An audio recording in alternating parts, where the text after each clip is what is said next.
Greetings one and all. Welcome to Super Mondays here in the Holy Land, the Holy Apple, the Holy Hilltop, Tal Binyamin. We are on the 11th day of Elul 5783 as we round out the Jewish year in 3 weeks. Okay, welcome back to everybody. I'm not going to sing it. I'm sure that you'd like to hear the welcome back song. You're going to have to do it another time. We have an amazing class with Hashem's help. This is going to be a two-parter. And as always, the classes are for the sake of heaven, to change ourselves to become a little bit better, step forward in the right direction. May this class help remove the divine presence from the exile and bring upon the redemption to the Jewish people and to the world. Okay, today our class, the title is OMG. Oh my gosh, they spat on my church. OMG, they spat on my church. So here we go, let's take it away. As of recent, I would say for the last 3-4 months, various Christian broadcasting networks have regurgitated, recycled various incidents with Jews over and over and over again, I guess to incite against the Jews, the religious Jews, and also perhaps to make ends with the Israel Erev Rav regime. And one or two of the scenes that we see is the Christians complaining that Jews, especially in the Old City, walk by. I guess there's cameras in the walkway, and you see what seems like Jews spitting either in front of the church or on the road near the church.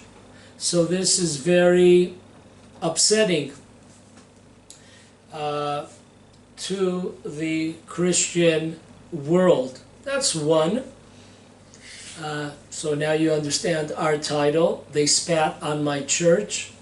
And another one is a recent visit by an abbot. Now, if you're not familiar with the word abbot, we're not talking about Abbott and Costello, not to be confused with the fat and skinny man comedy. But this is an abbot of a different color. An abbot is a clergyman. This is some kind of monk or priest, and he has a gigantic cross on his neck. He comes to the Kotel tunnels to see the tour, to receive the tour, and you could hear a woman asking him to please put the gigantic cross that he's wearing on his neck, if he could put it inside his shirt. And the abbot, by the way, amazing thing, I was telling a friend of mine, his name is Ilan Gold, I was telling him about this Abbott and Costello Act, and he told me it's a word that's stolen from Hebrew. I said, what? Yeah, look at it. Abot, Abbott, Avot, from the forefathers. Amazing. I said, listen, just for that lesson, it was worth talking to you. Amazing lesson, yeah. Also taken, we've spoke about this many times, how so much of our civilization is taken, is stolen from the Jewish people, of course. So this abbot is telling the woman at the front desk that, well, yeah, she has to respect his religion, etc. Well, that's very ironic, because after seeing this Abbott and Costello video clip on the net, which the Christians are regurgitating and recycling always, I happened to be in the northern part of Israel for our annual 4 or 5 day camping, tents, the whole works, Jordan, near the Jordan River. So I was at the top of the Kinneret near Kfar Nahum. The Gentiles call it Kaper Nahum, which means Kfar Nahum, and there are many Christian sites at the top, at the northern top of the Kinneret, the Galilee River. So I'm looking for a certain place, and all of a sudden in front of me I see that there's some kind of Christian institution. I can't see exactly what it is. The gates are closed. Some kind of Christian institution. So I look at the sign. I have a picture of it. If anybody is interested, I'm happy to send it to you. I took a picture of the sign. It says, visitors are allowed to pass through by foot, but please have respect for our religion. I said, ha ha ha, that's very interesting. Have respect for our religion. Well, you didn't have too much respect, Mr. Abbott, when you came to a Jewish site. You know, when you come to a mosque, baby, you take off your shoes. Respect. You know what I'm saying? Yeah. So have a little respect and shove that cross down your shirt. Preach. Practice what you preach, Abbott. Okay, so that is our title today. And let's get right into it, because we're going for a ride here. We're going to take, with God's help, we're going to take a period of 400 years. Only 400 years. Jewish people have been around for 4,000 years. We're going to take just a small part of combined Jewish Christian history. My sources. Basically, I'm using 3 main sources. Number 1, I'm using the amazing website of Rabbi Beryl Wine of Jerusalem. I must say something. My mother, she should have a long and healthy life, continued long and healthy life, and say amen. My mom was in the same class in Chicago High School, a public high school, as Rabbi Beryl Wine. So they go back a long time. My mom is almost 93 years old. So whenever Rabbi Wine is interviewed and he mentions that he's from Chicago, he'll always mention that he's a Chicago Cub fan. I like that. I like that, because we also are Chicago Cub fans. That's one source. He has an amazing history website online, the Destiny Foundation, amazing summaries of thousands of years of Jewish history. That's number 1. Number 2, this book by our Rabbi Meir Kahana, Listen World, Listen Jew. An unbelievable history book, amongst other sides of the book.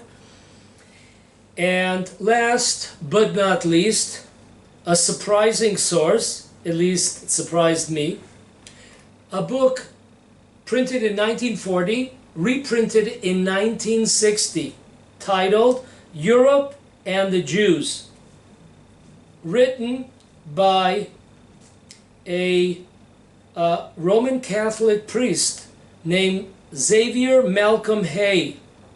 The subtitle of the book is The Pressure of Christendom on the Jewish People for 1900 Years. You heard that right. The Pressure of Christendom on the Jewish people for 1900 years. This book documents Christian anti-Semitism for almost 1900 years. Amazing. So those are my three major sources. So let us move forward. We're starting with the year 1096, the beginning, the first crusade. The new Pope, Urban II, sent a Christian army first to Turkey to defeat the Muslims, and then onward to Jerusalem to capture the holy places from the Muslims and make Palestine a Christian country. So the Pope, Urban II, announced anyone who goes on these crusades is granted forgiveness for his sins. I mean, it's like it's a win-win situation. You know, you get to kill the Muslims, and as we'll see, the Jews on your way, and you also, all of your sins are forgiven. What could be a better deal? I mean, if you were Monty Hall and you were on Let's Make a Deal, you would take that deal. The estimates are that over 60,000 men took up the Pope's offer to participate in the first crusade. The army wreaked much havoc along the way, and the main reason is because the Crusades marked the first time in history of Europe that an army was assembled for the sole purpose of a religious war. First time in the year 1096, almost 1,000 years ago. That is vital to understand. This is a turning point in history. The word crusade means to take the cross. All the soldiers put on a tunic or mantle that had a cross on it. This was a religious army. Therefore, even as the invaders headed out, they thought to themselves, if we're going on a religious crusade against the non-believers, why wait till we arrive in Turkey or Palestine? There are thousands and thousands of non-believers in our midst living. The Jews who killed Jesus and who refused to adopt Christianity. In a sermon to ignite and incite and inflame the soldiers of the Christian army, one of the leading cardinals of France said the following before going out to war: "The Jews are slayers of the Lord, murderers of the prophets, adversaries of God, haters of God, men who show contempt for the law, foes of greats, enemies of their fathers' faith, advocates of the devil, brood of vipers, slanderers, scoffers, men whose minds are in darkness, assemblies of demons, sinners, wicked men, stoners, haters of righteousness." Whoa! The boys are ready now. Our cardinal, our French cardinal enemy has spoken. All in told, on the first crusade, 25,000 Jews were murdered. Now, folks, in our times, unfortunately, you hear the number 25,000, you say, listen, I know in the Ukraine-Russian war, they're talking about 50,000, 100,000, and that's a war that's going a year and a half. But we have to remember something. In those days, we're talking about 1096, everybody had to be killed by hand. People killed people by the sword. After a while, one's arm became tired. There is a physical limit how many people one can kill, unlike the modern world. We have today unlimited possibilities because of modern technology. The First Crusade was almost exclusively French. In fact, they were called the Frankish Knights. They despoiled the great Jewish communities of Speyer, Worms, and Mainz. Besides the thousands and thousands of Jews killed, thousands were forcibly converted. This was the first time in Europe that there was a massive effort to forcibly convert Jews.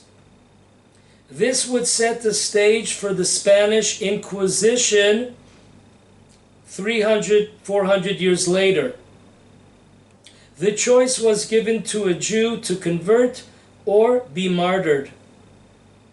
As articulated in the sermon of Peter the Hermit and others at the time of the First Crusade, the Jews were even worse than the Muslims, because the Muslims never really had a chance to accept Christianity. Jesus, on the other hand, was Jewish, and Christianity was preached to the Jews, but the Jews rejected Christianity. How could the church afford to tolerate in their midst such a large Jewish population? Consequently, from the beginning of the First Crusade, about 1100, the year 1100, until the Protestant Reformation, a period covering more than 400 years, the church made a concerted effort to convert large masses of Jews. What methods did the Christians use to coerce, to force Jews to convert? The methods that they employed include bribery, coercion, kidnapping. Rabbeinu Tam, the grandson of the famous Rashi, wrote in his works that there were children from his own community who were kidnapped and raised by the Christian as non-Jews.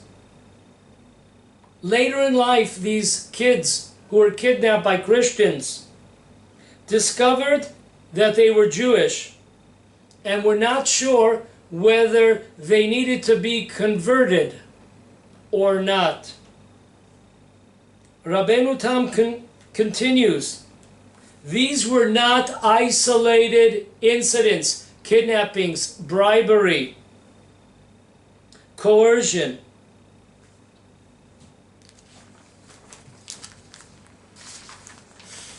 Conversions occurred not only in isolated instances, but generally throughout Jewish Europe, and even in the greatest of families.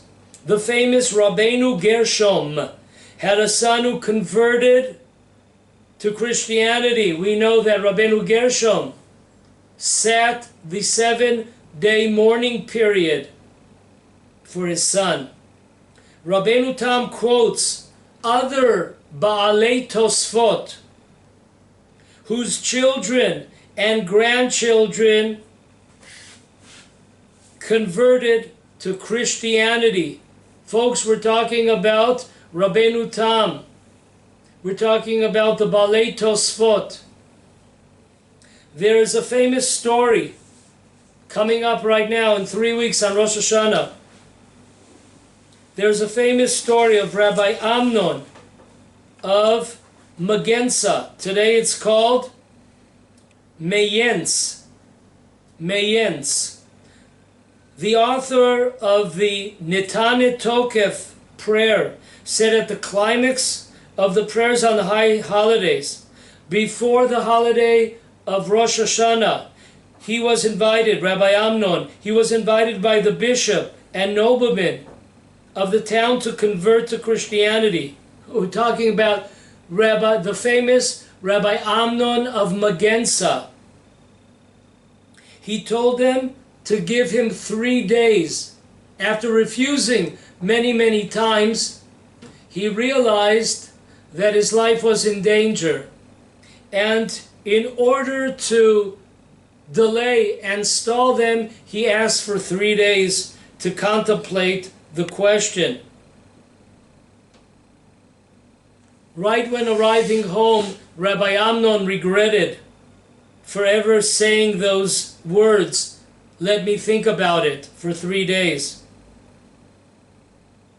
indicating a possibility of converting. Subsequently, he refused their invitation outright, and in response, they cut off his arms and legs. And before they cut off his tongue, he recited the prayer that we say both on Rosh Hashanah and Yom Kippur, Unitane Tokef. Who will live? Who will die? Who by fire? Who by water? Who by earthquake? Bleeding to death, he was taken at his request to the synagogue, where he uttered the famous prayer, Unisane Tokef. Whether the story is 100% accurate or 90% makes no difference. The point is that it was possible during this period of history, during the Crusades, to call in a rabbi of the town, a rabbi of a town, and tell him, "We want you to convert." And it was also possible, because of the tremendous pressure, coercion, tragedies, murder that was taking place because of the conversion issue, to think it over, for a rabbi to think it over. This is a tremendous indication of the times. Second Crusade.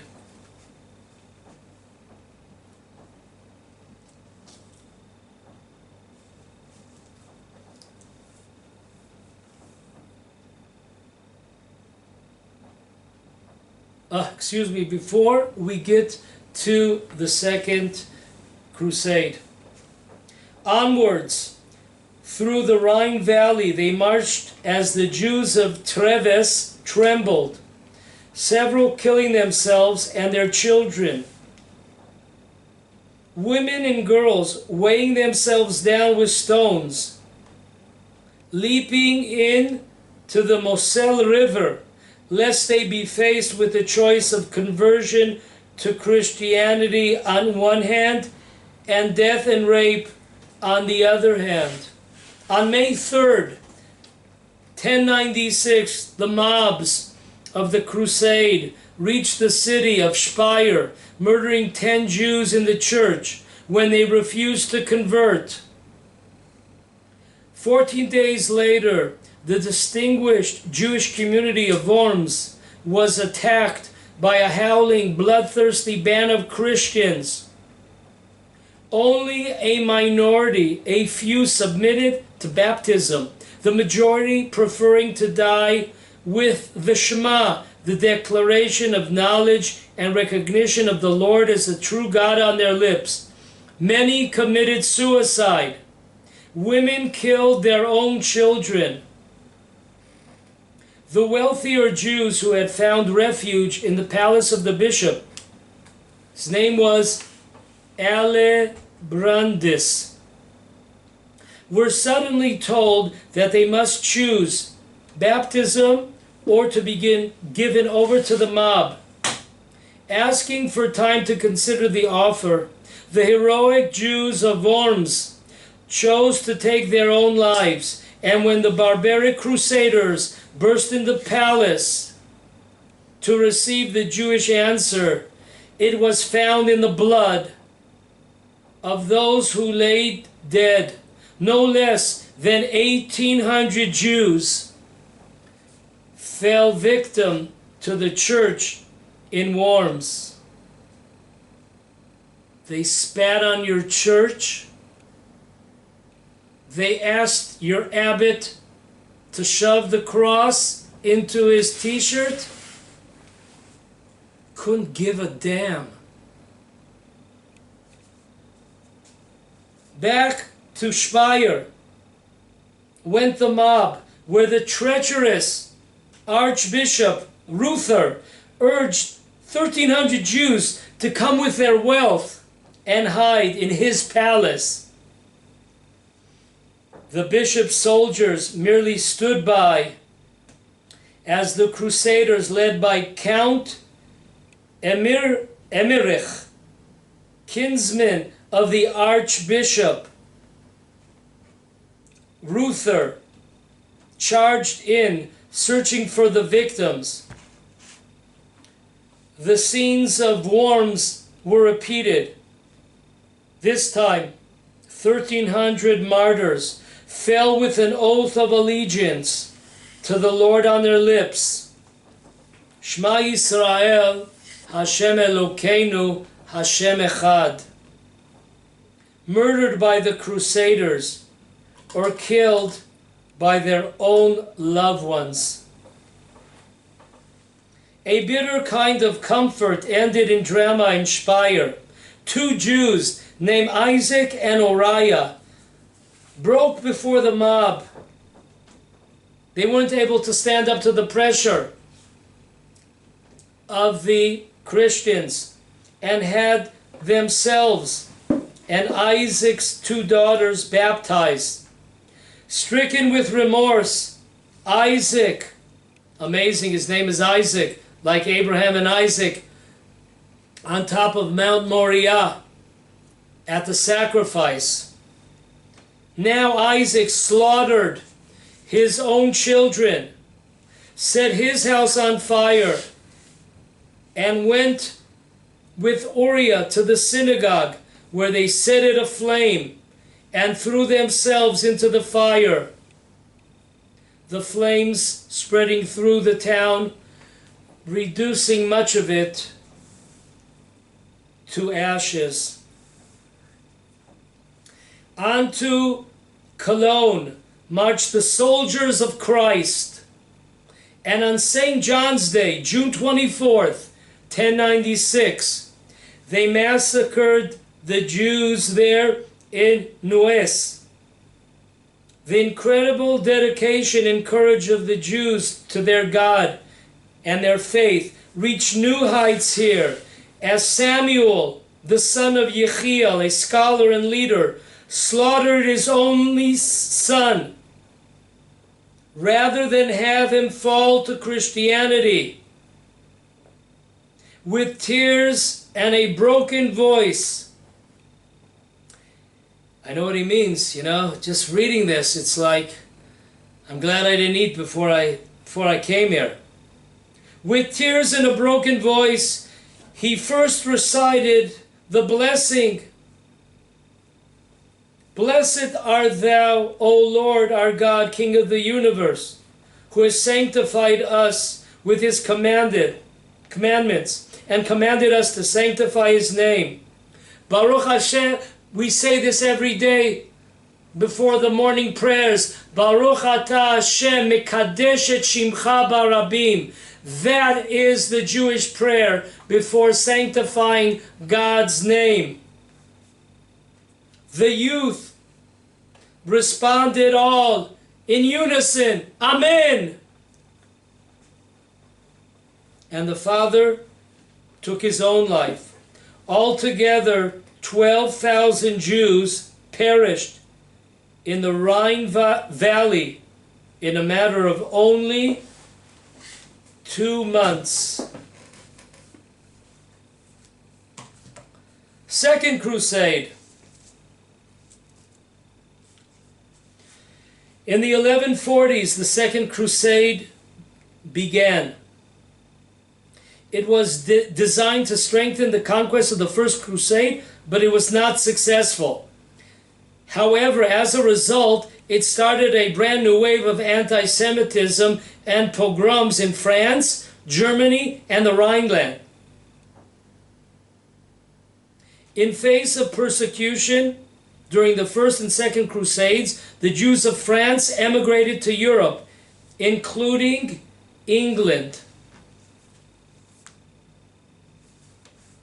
The Crusades spread to other lands, to Bohemia, where the Jews of Prague drank deeply from the bitter cup of Christian love.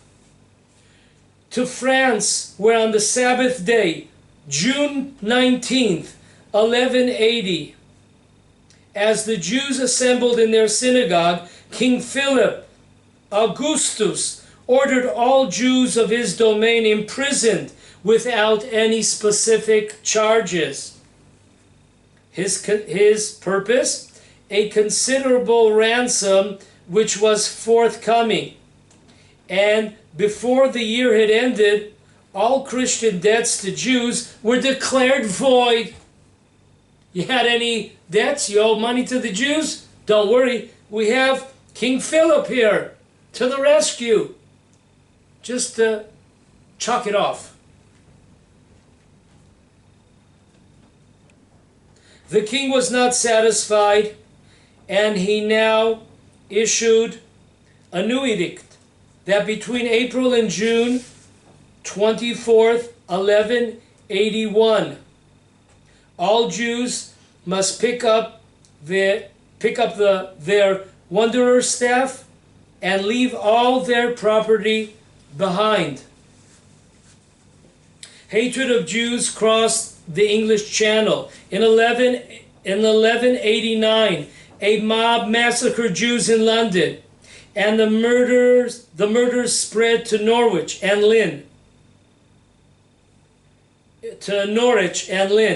Most tragic of all was the fate of the Jews of York, where the community fled to a royal castle and was besieged for 6 days.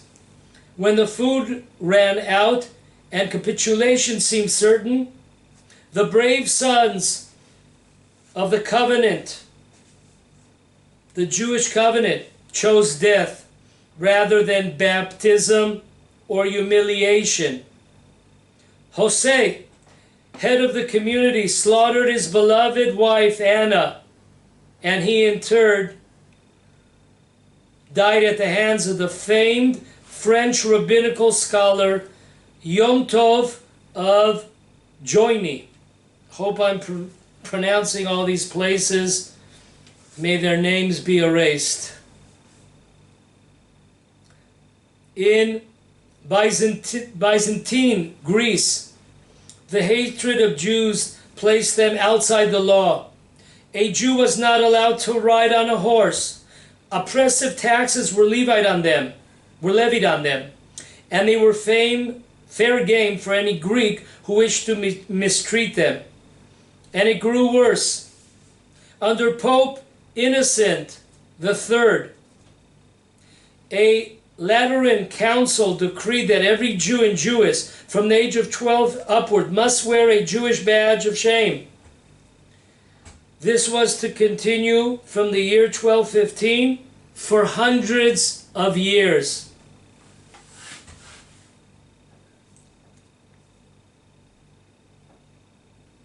The Crusade of the Shepherds, led by Philip V, may be a glorious event in church history, but not to Jews, who suffered from the mob of 40,000 ignorant, primitive shepherds, led by a madman who claimed to have been spoken to by a white dove who turned into a woman, telling him to lead a crusade to the Holy Land. It was an unspeakable nightmare. The rabble massacred all Jews they could find on the road, from Azen to Toulouse, excluding only 500 Jews who escaped to the fortress of Verdun, and there took their own lives. All that remained were the children who were baptized by force for the glory of Christ. More than 120 Jewish communities perished as the shepherds tramped through France, including Jewish communities of Bordeaux, Gascony, and Toulouse.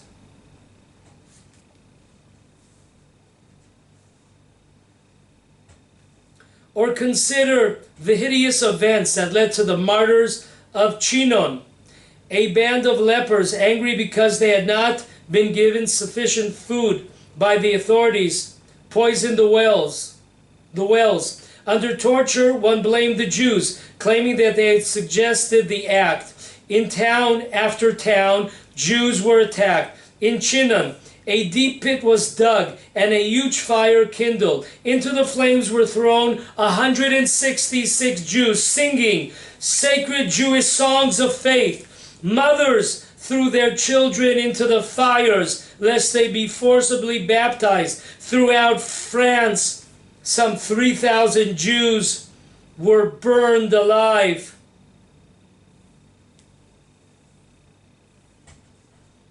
And the band of boorish, backward peasants of Bavaria, who called themselves the Jew Killers, who followed two noblemen named Armaleder. For 2 years, the thousands of human beasts, armed with axes and pitchforks, marched through Alsace and the Rhineland, killing thousands of Jews. They spat on your church. They gave you a little push at a demonstration.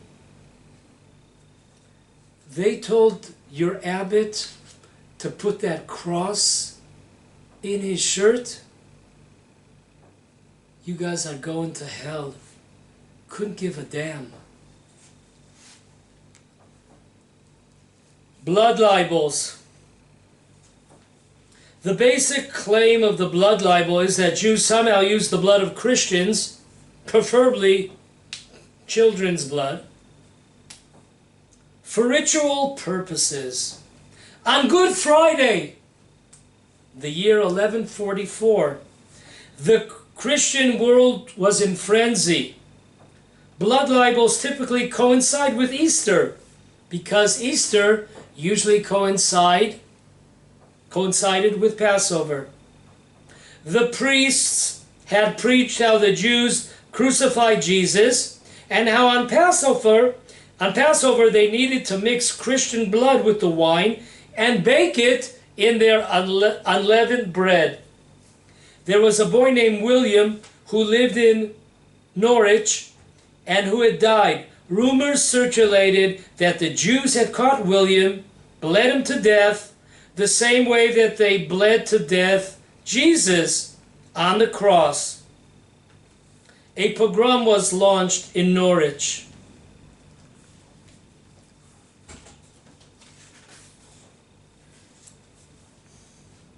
In the case of little Hugh of Lincoln, little Hugh, the bizarre story was spread that the child, Hugh, H-U-G-H, was first fattened for 10 days with white bread and milk, and then the Jews of England were invited to use crucifixion. Several Jews were executed. These were two of the more famous blood libels throughout history.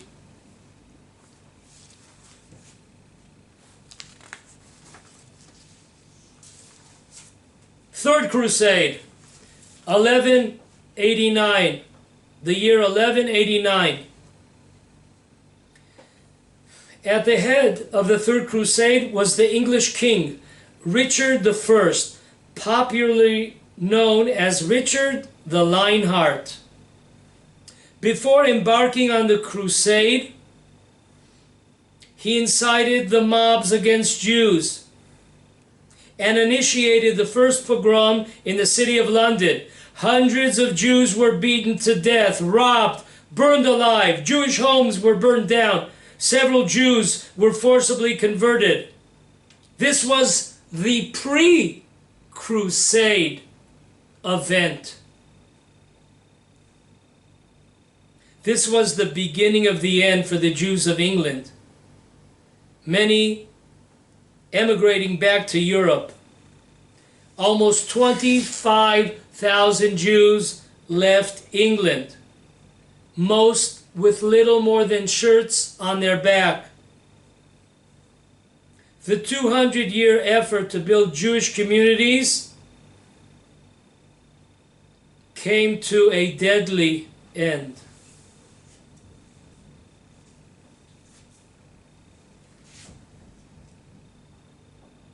The Fourth Lateran Council was in 1215. Now, for the first time, a rule was passed that Jews had to wear identical clothing. It could be an armband, a scarf, a badge or a special type of hat. In England, the badge was a red cloth that had on it 2 tablets of stone with the 10 Commandments. If a Jew was found without the identifying mark, he was killed.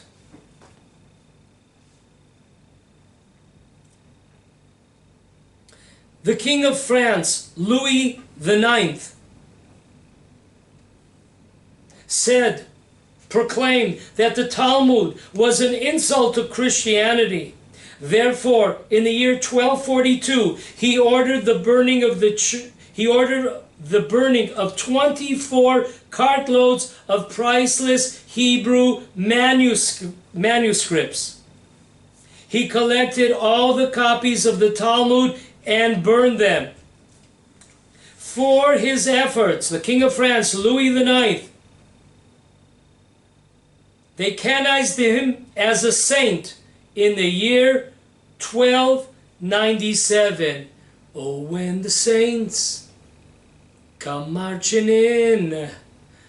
Oh, when the saints come marching in. Yeah. A saint! And then the Black Death, or the Black Plague. It was October 1347. A ship from Crimea docked in Sicily. Aboard the ship were not only sailors, but rats. The rats brought with them the Black Death. Our best estimates today are that at least 25 million people died in Europe over a period of 50 years, from peaking between 1348 and 1350. Once again, it began in 1347, period of 40 years, 1397, but the peak years were 1348 and 1350. That was almost 40% of the European population at the time.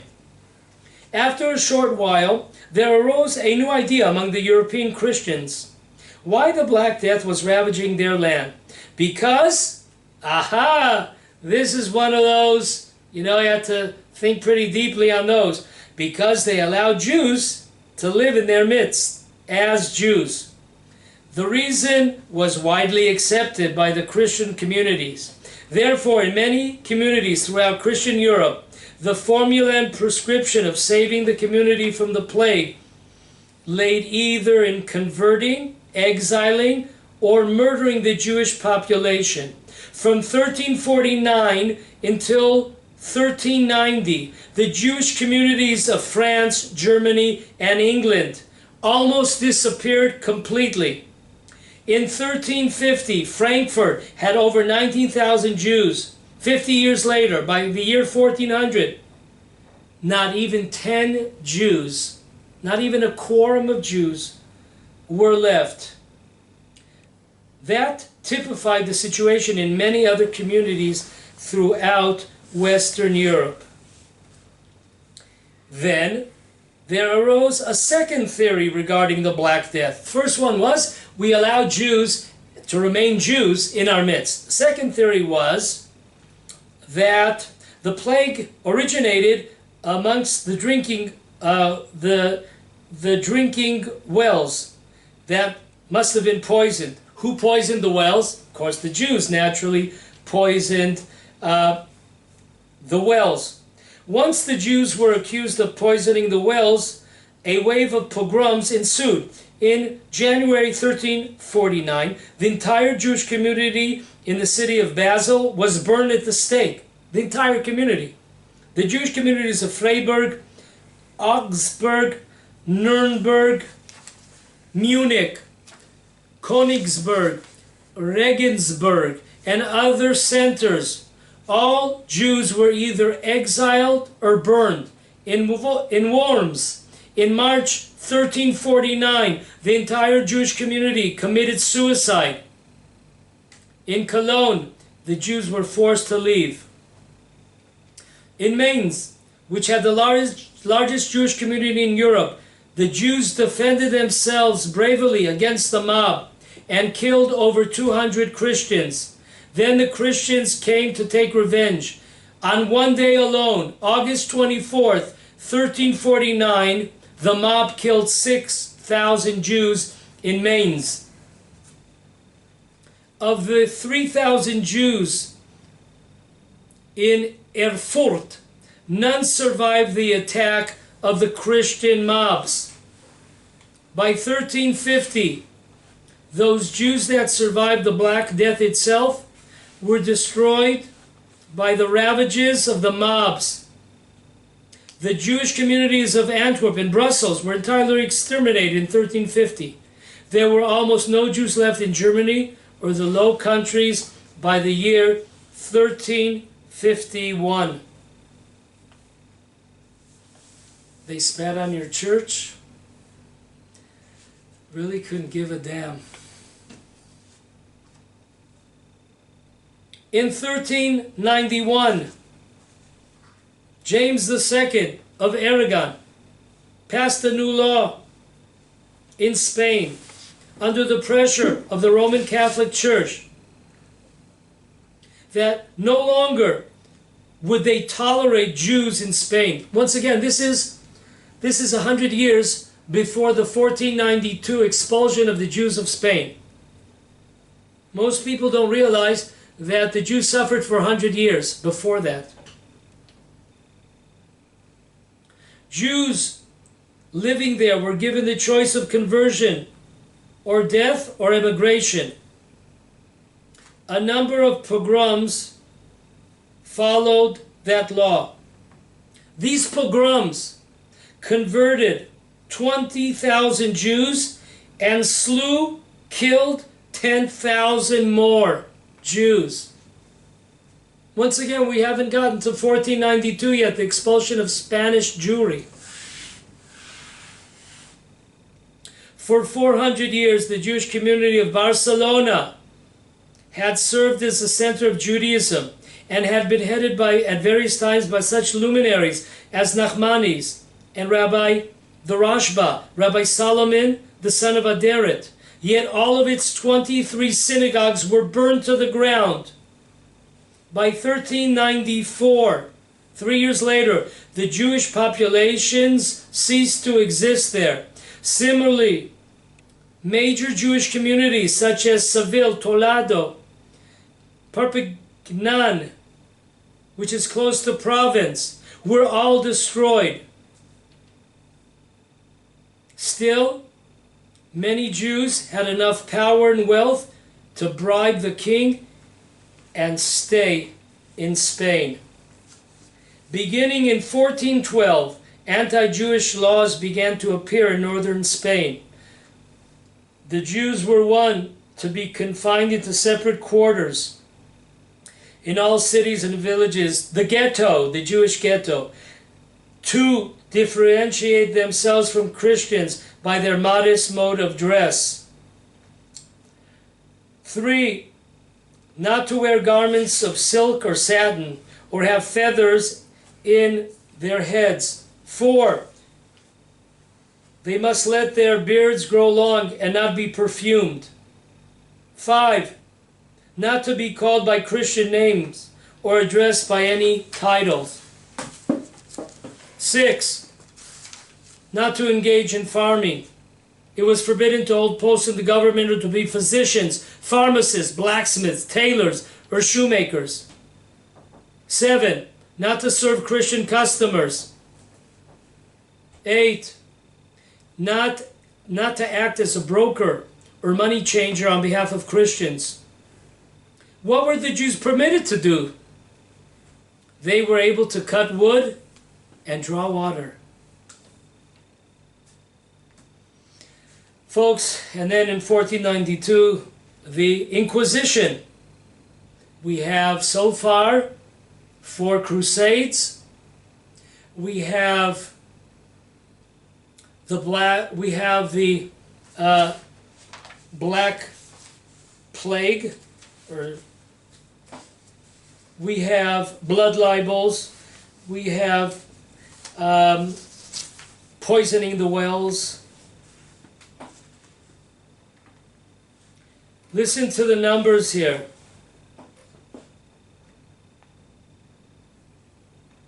250,000 Jews left Spain, while about the same number remained and converted to Christianity.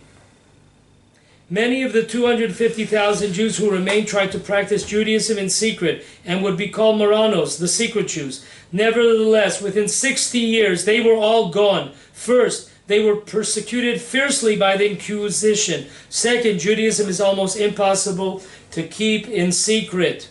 They had no homes. Wherever they came, they were not welcome.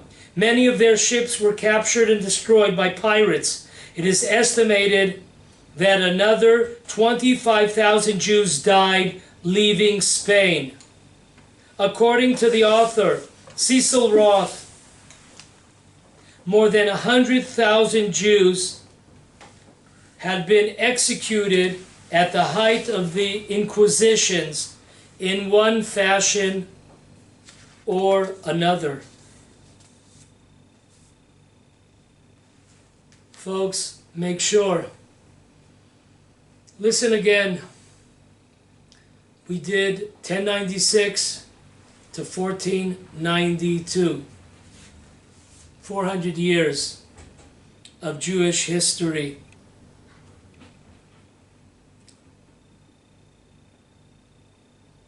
Make sure to join us with God's help for the second part of OMG, They Spat on My Church.